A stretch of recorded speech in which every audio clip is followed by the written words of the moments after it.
Well, good afternoon, everyone. We're continuing to work on an omnibus appropriation bill and a COVID relief bill.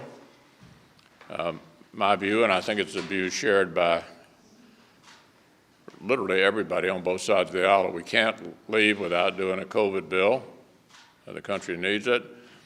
We have an agreement that we need to do this. You've been following the discussions back and forth about how to put the package together. It remains my view that we ought to pass what we can agree on. And I think that's a pretty broad area that includes PPP, vaccine delivery, additional assistance to healthcare providers, and a variety of other things that are not controversial. The two big items that you've been writing about are liability protection and state and local government.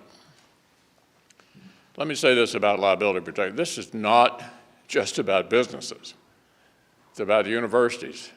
It's about charities and others who see this developing epidemic of lawsuits headed their way. And it's not total immunity.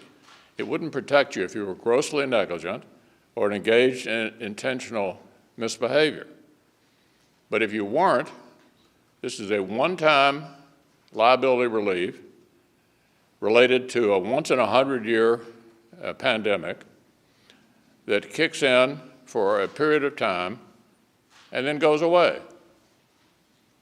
We can't get the economy back to normal if we have an epidemic of lawsuits on the heels of the pandemic. It simply won't make it possible for us to get back to normal. With regard to state and local, a lot of members on our side look at the various states that received the $150 billion we did in the CARES Act and wonder if there's a demonstrable need. So, what's the way forward? We know the new administration is going to be asking for another package. What I recommend is we set aside liability and set aside state and local and pass those things that we can agree on, knowing full well we'll be back at this after the first of the year.